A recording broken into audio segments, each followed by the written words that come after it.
Lors de l'IA, énormément d'humains chez Lefebvre Dalloz. Aujourd'hui, un avocat, il va se connecter à Lefebvre Dalloz, puis se connecter à des concurrents, etc. Et donc, il sort de son environnement de travail pour se reconnecter, se déconnecter. Et l'ERP, c'est quand même, pour les avocats, un monde un peu fermé sur lequel ils passent beaucoup de temps. Donc, c'est vrai qu'avec Xelia, donc le logiciel Diapaz, l'idée, c'est vraiment d'intégrer un ERP qui permette en fait d'enfermer les fonds Lefebvre Dalloz et de faciliter, de fluidifier le quotidien des avocats. Ouais. Moi, ce que je crois vraiment profondément, c'est qu'avec l'IA, le contenu est devenu l'or noir.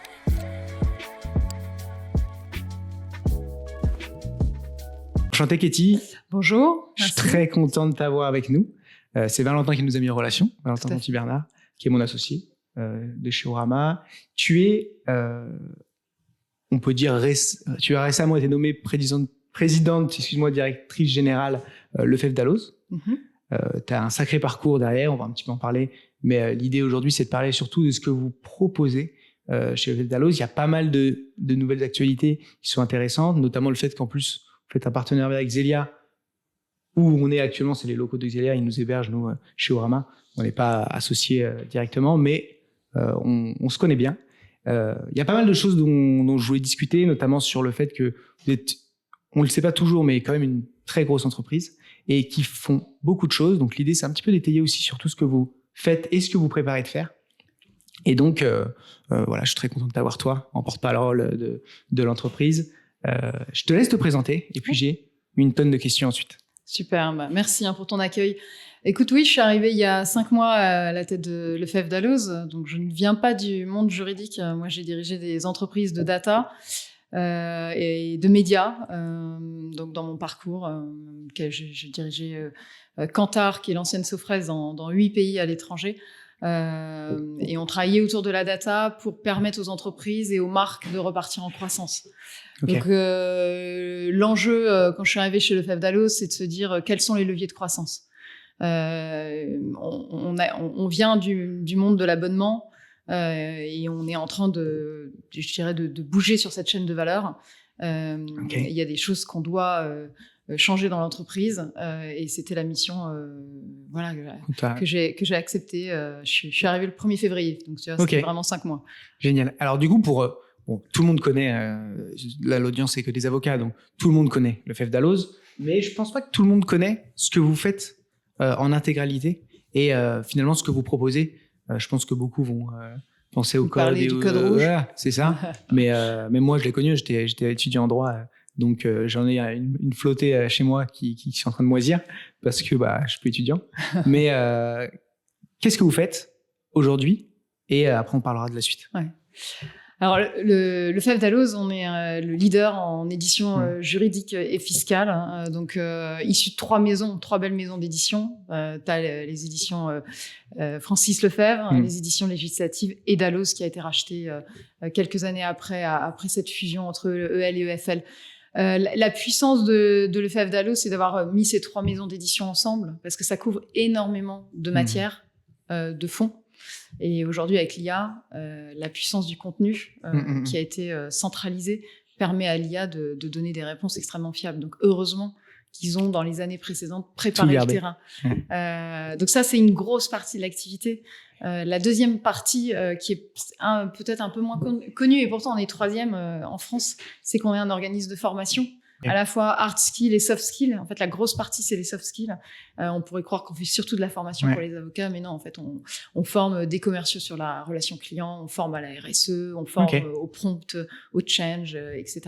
Et ensuite, le dernier pan d'activité, ce sont les logiciels et les services comme Appel Expert, qui sont pour moi la valeur ajoutée au sens accompagnement, réponse aux questions extrêmement techniques et juridiques de nos clients, qui peuvent être des professions réglementées ou des entreprises.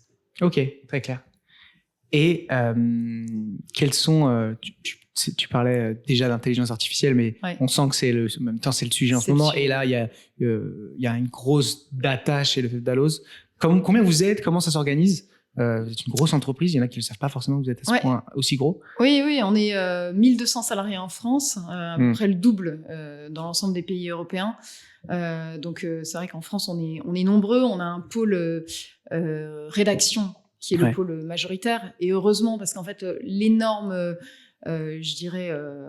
valeur de la maison repose sur ces rédacteurs journalistes qui travaillent la donnée. Il faut savoir qu'aujourd'hui, la donnée, elle est publique. Vous en disposez sur Légifrance. La question, c'est comment, partant de Légifrance ou du journal officiel, vous arrivez à de la donnée secondaire, commentée, structurée, avec toute la doctrine, et que du coup, nos clients perçoivent la valeur du contenu enrichi. Okay. Et ça demande beaucoup d'humains. Donc, à l'heure de l'IA, énormément d'humains chez Lefebvre Dalloz. Et je trouve ça très bien. C'est un très bel équilibre. Donc, on n'est pas du tout dans une volonté de... Et donc, c'est quoi l'enjeu ? L'enjeu, c'est de capter toute cette donnée, de continuer à en produire, j'imagine. Oui. Et finalement, qu'on puisse faciliter la navigation à l'intérieur. Ouais, l'enjeu, il a été à la fois d'être très fort sur les fonds, donc nos fonds documentaires, qui permettent de couvrir le fiscal, le social, etc., jusqu'au droit des étrangers, où on est extrêmement présent.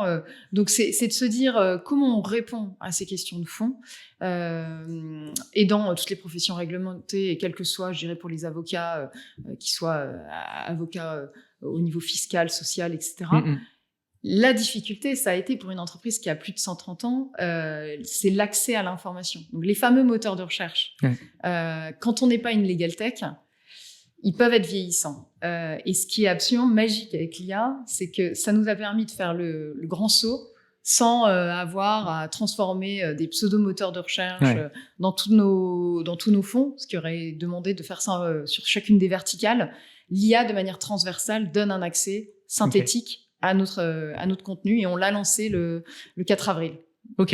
Et donc là, aujourd'hui, on peut se connecter sur Lefebvre Dalloz, aller utiliser. Donc l'outil s'appelle Génial. Petit jeu de mots en plus. Ouais. Et ça permet de faire une pub positive gratuitement là, dès qu'on dit le mot. Et donc d'aller piocher un petit peu l'info. C'est accessible. Non, il faut payer un abonnement pour le coup. Il faut payer un abonnement. En fait, ça a un accès par des licences nominatives et un accès aux fonds documentaires. Là, ce que j'ai trouvé hyper intéressant dans cette offre, c'est que c'est aussi une solution pour les non-juristes. Il y a dans Génial la capacité à poser une question, vous la posez dans n'importe quelle langue. Il vous répond dans la langue avec laquelle vous exprimez, et il vous donne une synthèse en fait du meilleur des fonds de Lefebvre Dalloz. Et on imagine des entreprises, moi j'ai des entreprises anglo-saxonnes qui connaissent pas le droit en France. Ils ont besoin de ce vernis, de cette connaissance. Ils n'ont pas forcément besoin d'aller voir les sources, etc. Mais du coup, l'accès au droit, il est aussi rendu possible pour les non-juristes avec l'IA. Ce qui va fluidifier finalement leur travail avec l'avocat, dans le sens où la personne va pouvoir vérifier et leur valider la chose. Ouais, puis il y a une mise, entre guillemets, une mise à niveau. Je pense qu'un DRH d'un groupe anglo-saxon, il peut pas connaître, Donc il s'appuie sur des DRH en France, qui s'appuient sur des avocats, c'est très bien. Mais on voit bien le déficit de valeur dans des discussions, puisque le DRH du siège va rester en dehors de la discussion. Aujourd'hui, vous équipez, encore une fois, je pense beaucoup à ma présente entreprise Kantar, vous équipez le DRH qui est basé à Londres, il peut aujourd'hui intervenir dans des discussions et avoir un avis et peut-être un peu challenger aussi les équipes en local, tout en ayant évidemment recours aux avocats. C'est une aide. Et c'est quoi un petit peu l'enjeu aujourd'hui avec cette IA ? Comment vous arrivez à la déployer et comment vous allez... continuer est-ce que vous avez déjà des projets d'ouvrir à d'autres types d'utilisation ? Parce que j'imagine que ça, j'ai pas été dessus. C'est une forme de moteur de recherche. C'est un chat qui sort... Comme à l'image de ChatGPT, mais avec la valeur toute la donnée. La différence, c'est que ChatGPT, vous êtes sur de la donnée ouverte et publique. Nous, on est sur nos fonds exclusivement, donc c'est extrêmement fiable. On a travaillé pour pas qu'il y ait d'hallucination. Hallucination, pour ceux qui ne savent pas. C'est quand l'IA, sur une donnée qui n'est pas suffisamment structurée, parce que c'est de la générative, va faire des associations qui sont fausses et ça va générer des fausses informations. Nous, on a travaillé pour qu'il n'y ait pas ça, qu'on soit basé sur nos fonds exclusivement, univers fermé, information fiable, etc. Donc ça a été un énorme travail. Ouais, Derrière, on développe différentes fonctionnalités parce que finalement, le monde du search, c'est pas le quotidien de l'avocat. L'avocat, il produit des actes, etc. Donc, les notaires également. Donc, l'idée, c'est que l'IA aide aussi en mode production pour toutes ces professions. Donc, ce qui va être extrêmement intéressant, c'est de voir toute la panoplie au niveau de la gamme des différentes fonctionnalités que les éditeurs juridiques vont être capables de lancer au fil de l'eau. Ok, donc limite, c'est je recherche. L'objectif à la fin, c'est je recherche. Une fois que j'ai ma donnée, je produis grâce à l'intelligence artificielle, ce qui va me faire gagner énormément de temps. Et derrière, je restructure, même peut-être je résume et je rends ça beaucoup plus accessible. Oui, et puis je vérifie surtout. Et c'est là où ma valeur finalement, c'est je vérifie en tant qu'avocat. Je vérifie, je peux comparer 2 documents. Ouais. Savoir s'il y a une part de texte qui a changé, retourner dans le fond, le fait d'Alloz, s'assurer de la véracité de l'information ou la compléter, etc. Donc, c'est un travail beaucoup plus agile dans la façon dont la profession réglementée peut utiliser ça. Et en fait, quand tu parlais de Xelia tout à l'heure, c'est vrai qu'on a signé un partenariat parce que on se rend compte que quand même les professions réglementées, elles travaillent donc sur leur environnement de travail et il faut les aider à ce que les accès soient les plus simples possibles. Aujourd'hui, un avocat, il va se connecter à l'EFF d'Alloz, puis se connecter à des concurrents, etc. Et donc, il sort de son environnement de travail pour se reconnecter, se déconnecter. Et l'ERP, c'est quand même, pour les avocats, un monde un peu fermé sur lequel ils passent beaucoup de temps. Donc, c'est vrai qu'avec Xelia, donc le logiciel Diapaz, l'idée, c'est vraiment d'intégrer un ERP qui permette en fait d'enfermer les fonds l'EFF d'Alloz et de faciliter, de fluidifier le quotidien des avocats. Ouais, parce que pour ceux qui savent pas ce que c'est un ERP, parce que des fois je parle de CRM, de RP, les gens ne savent pas forcément, mais en gros c'est un outil de gestion où vous pouvez gérer votre facturation, votre gestion de clientèle, ils intègrent du CRM, et donc comment ça va s'articuler est-ce que j'imagine que c'est en cours, mais quelle est un peu l'idée générale de cette articulation? C'est par exemple, je vais être sur mon outil de facture, je vais être dans mes mails et je vais pouvoir générer des conclusions, des résumés de conclusions. Comment ça va se faire? Complètement. Les fonds seront accessibles directement donc, dans cet ERP, donc cet environnement de travail, soit pour travailler les mails, qui sont un contenu particulièrement juridique, soit pour travailler directement sur un document. Donc, vous allez avoir les informations issues de l'ERP qui vont arriver sur le document que nous générons. Donc, c'est un vrai gain de temps pour les Parce qu'en plus, c'est un cloud aussi, Diapaz. Donc, ça veut dire qu'il y a des docs, par exemple, que j'ai mis dans mon cloud, et il va pouvoir faire le lien entre les deux. Exactement. C'est là où ça a vraiment de la valeur. En plus. Ça a vraiment de la valeur et je pense que l'idée, c'est d'être dans le quotidien des avocats et de les aider à gagner du temps et de toujours avoir l'info la plus valide possible, la plus fiable. Et je pense que là, c'est vrai que l'EFF d'Alloz, on est vraiment bien positionné. L'IA, ça a aussi permis, je trouve, de remettre en avant la valeur du contenu. Quand on parle à des éditeurs de logiciels, il y a quelques années, c'était vraiment le logiciel, etc. Moi, ce que je crois vraiment profondément, c'est qu'avec l'IA, le contenu est devenu l'or noir. C'est-à-dire, c'est ce qu'il faut, parce que l'IA, sinon, elle tourne à vide.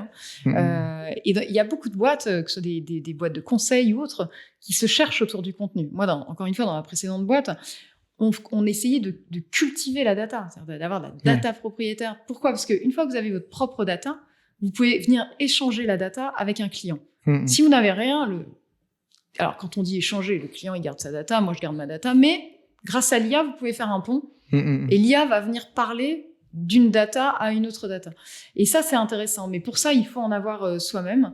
Et c'est là-dessus, que ce soit pour les directeurs juridiques ou pour les cabinets d'avocats, où il y a beaucoup de choses à faire. C'est vrai que ça peut paraître nébuleux parce que en fait la data ça fait peur, c'est un mot qui peut faire peur surtout à des avocats ou des plus petits cabinets qui se disent mais moi ma data je sais pas ce que c'est ma data, des fois j'ai même pas des décisions de justice, etc. J'ai même pas oui mais du coup ils ont des clients etc. Donc finalement ce qu'ils doivent faire aujourd'hui aussi de leur côté c'est de prendre soin de tous ces échanges qu'ils ont avec leurs clients, c'est pas de supprimer tout. Oui, je pense qu'ils suppriment jamais leur boîte mail mais qu'ils arrivent à la structurer dans un endroit clair, qui gardent, moi, je connais des avocats qui n'ont pas de Excel avec leurs clients, ne serait-ce que ça, avec un mois. Donc, c'est déjà reprendre la main sur eux, leurs données, Ouais. et pour ensuite pouvoir facilement l'intégrer sur ce type d'outil, parce que les intégrations, comme tu dis, vont se faire de manière beaucoup plus fluide qu'avant. Oui. Oui, et puis on voit bien hein, d'un cabinet, alors c'est surtout les gros cabinets d'avocats qui se posent cette question quand même de centraliser leurs données, de la structurer, et c'est là où nous, le FEV Dalloz, on se positionne dans notre transformation, de venir aider nos clients, puisque nous on l'a fait, on sait faire, c'est vraiment notre métier de nos rédacteurs qui savent structurer cette data et la faire fructifier, puis mettre l'IA pour la faire tourner dessus. Le Graal, c'est évidemment qu'un jour, sur un cabinet d'avocats, on fasse tourner auprès de leurs données et des nôtres une seule et même IA. Parce que ce que disent les cabinets d'avocats, c'est je ne vais pas prendre 5, 6 IA. Bon. Après, on pourrait dire c'est un moteur de recherche comme un autre. Pourquoi vous aviez travaillé par le passé comme ça? Mais non, parce qu'en fait, l'IA, ça permet aujourd'hui de faire parler. Donc, ça permet à un cabinet d'avocats d'être extrêmement, encore plus, dans un conseil personnalisé. Et quand on discute avec des directeurs juridiques, ils sont quand même assez conscients de tout ce qu'ils ont comme données propriétaires de l'entreprise. Si vous abordez le sujet des contentieux, il vaut mieux s'intéresser quand même un tout petit peu dans tout ce qu'il y a eu au niveau de l'entreprise, au niveau des contentieux, etc., parce qu'il y a une histoire. Et l'entreprise, elle vient de quelque part. Et donc, le conseil, évidemment, comme le savent les avocats, peut être un peu différencié. Donc, moi, de ma culture extrêmement data, je me dis, mais il faut absolument, comme les directeurs marketing l'ont fait, que les directeurs juridiques prennent la place au niveau des COMEX et prennent conscience de cet or noir. Alors oui, c'est pas des chiffres ce qu'ils ont entre les mains, mais ça reste de la data. C'est de l'information personnalisée sur une entreprise qui a de la valeur. Ouais, je suis d'accord. Et comment on protège ces données? Enfin, du coup, c'est un peu, quand tu dis l'or noir, le fait que ça prend de plus en plus de valeur. Comment vous allez réussir à protéger un petit peu tout? Parce que j'imagine que c'est l'enjeu aussi. C'est-à-dire, on va intégrer un outil à vos données perso. Comment je fais pour les protéger et faire en sorte que je les garde pour moi? Parce qu'en plus, on voit le nombre de cyberattaques, etc., qui augmente. Oui, protéger la donnée personnelle et puis tout ce qui est... Et un cabinet qu'on tue sur la place publique parce qu'il y a la cyberattaque, on a tout récupéré. Enfin, c'est un enfer pour ce type de câble. Mais ça a été vrai dans d'autres secteurs aussi, mais je pense c'est encore plus sensible, parce que là, on parle de données juridiques. Je donne un point de vue extrêmement personnel, mais la façon dont on peut fonctionner, c'est que on ne sort jamais la donnée de là où elle est. Personne ne voudra se séparer de sa donnée. Ni le FEV Dalloz, ni le plus grand cabinet d'avocats, ni une grande entreprise comme Saint-Gobain. Chacun reste chez soi. La beauté de l'IA, si on sait structurer la donnée de la même manière, c'est-à-dire que tu as travaillé sur le fait de concentrer la data, l'organiser, faire en sorte que ça ne crée pas d'hallucinations, etc., alors l'IA fait le job d'aller chercher dans différentes sources sans que les sources soient partagées. Elle reste propriétaire de là où elle est. Et ça, c'est vraiment vers ça qu'on voudrait aider nos clients. Parce qu'on voit bien que dans certains gros cabinets d'avocats, prendre juste l'IA, le FEV Dalloz, c'est une vraie question. Parce qu'ils voient bien qu'ils ont plein d'infos dans le cabinet.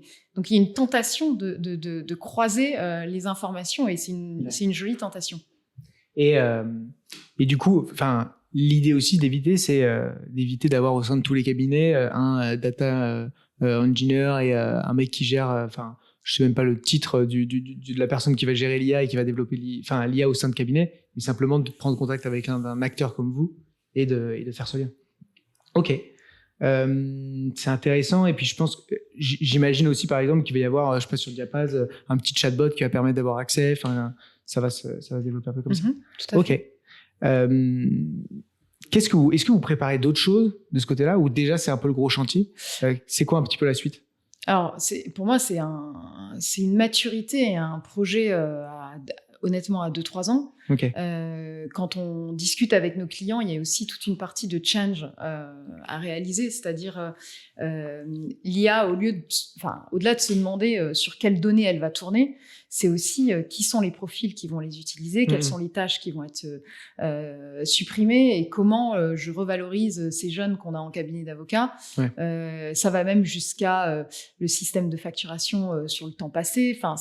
on voit bien que ça va un tout petit peu chahuter le business model qui a existé.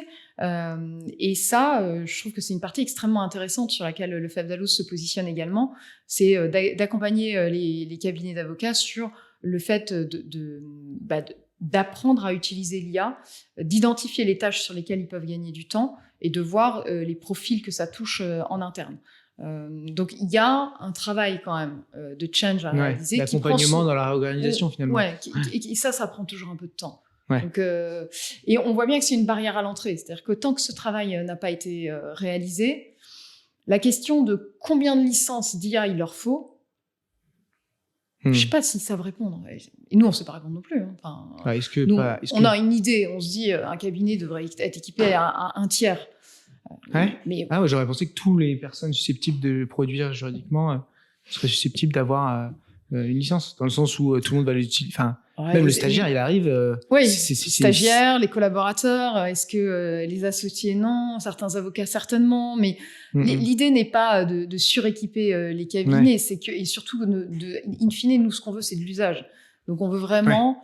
C'est comme on vient quand même d'un monde de l'abonnement, où on se demande, à l'époque du papier, combien de fois le memento ou le code était ouvert. Et aujourd'hui, avec les fonds doc, on voit bien qu'il y a certains clients qui vont pas assez régulièrement. Ça veut dire qu'il y a une vraie question pour nous, le FEV Dalloz, d'être comment on revient au centre de la discussion et au centre de l'usage. Parce que le fait de ne pas utiliser l'outil, c'est de l'insatisfaction qui se développe, quoi. En tout cas, c'est un manque de lien et de relation client. Ça, c'est sûr que quand vous écoutez Pascal Demurger, la Maïf, par exemple, il vous dit que les sinistres les mieux gérés, c'est ce qui génère la plus belle relation client. Ils sont toujours numéro 1 de la relation client. Il faut des points de contact. Il faut exister chez le client. Et du coup, je me dis, il y a des formations qui sont soit réalisées directement dans les cabinets, soit en ligne. Chaque fois, quand on lance une licence, on est accompagné quand même. On est accompagné sur plusieurs registres. Le premier qui a beaucoup fait parler, c'est le prompt, c'est-à-dire que la capacité à poser la question. C'est vrai que si la question est mal posée, l'IA va pas répondre, il répondra pas la même chose d'une question bien posée, etc. Donc ça, c'est vrai que il y a une vraie méthode à acquérir. Parce que moi, par exemple, j'utilise pas mal l'IA. Par exemple, mes prompts, pour donner un exemple, souvent c'est vrai que les gens ont tendance à écrire en ligne. Moi, j'écris des pavés comme ça avec un doc à l'intérieur. Est-ce que c'est vers là où on va? C'est un peu la manière de l'utiliser. Par exemple, j'arrive, je mets mon problème, comment je veux que ce soit résolu, la manière dont je veux que ce soit structuré, plus un max de doc, et ça va envoyer ça va être la manière la plus efficace pour... Il y a les deux. Il y a, je pose une question et je laisse l'IA structurer et m'éclairer, et me dire les autres questions que j'aurais pu poser et avoir des cas d'usage et des exemples, etc. Et après, il y a, je suis en mode plutôt production, je connais déjà le sujet et j'ai des éléments à donner à l'IA, et l'IA est là pour apporter, commenter, fiabiliser, etc. Les deux sont totalement, aujourd'hui... font totalement sens. Et qu'est-ce que vous dites du coup? Alors j'ai eu Pierre Hoffman juste avant, qui est passé, qui justement parlait, on était sur le même sujet, sur l'intelligence artificielle, mais bon, c'est un sujet du moment, donc c'est important d'en parler et d'évangéliser là-dessus. Est-ce que vous rassurez un peu les avocats sur justement le remplacement, le sentiment et la peur d'être remplacé par une intelligence artificielle, par le fait que effectivement on va produire 2 fois plus vite, donc qu'est-ce qu'on fait de la moitié des avocats dans un sens? Est-ce que ça va simplement fluidifier le travail avec le client et ça va permettre de justement devenir plus accessible et peut-être de faire payer moins cher les prestats, mais en réalité d'en faire beaucoup plus, d'aller beaucoup plus loin? C'est quoi un peu la vision de FEV Dalloz sur le sujet? Alors ça dépend beaucoup de la taille, je pense, du cabinet d'avocats.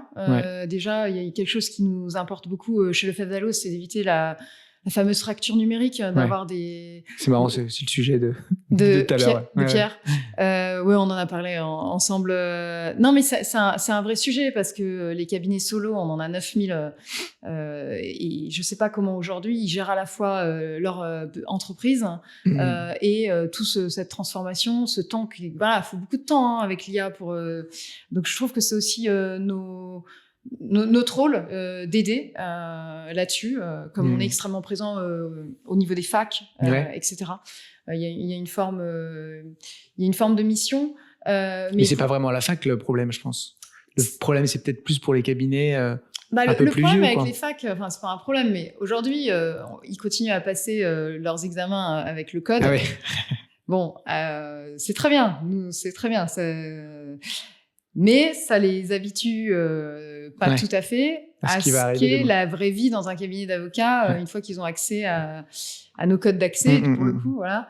Et pour répondre à ta question sur finalement la valeur d'un cabinet d'avocats à l'heure de l'IA, pour moi, elle est exponentielle sur le conseil juridique personnalisé en temps réel qu'ils peuvent donner. C'est-à-dire, il y a à la fois un besoin de rapidité, donc dès lors que on connaît bien le client, on connaît bien son sujet, je pense qu'ils peuvent accélérer. Et c'est là où la donnée, si elle est centralisée, hop, toc, on a accès à l'info, on sait que le dernier contentieux, voilà.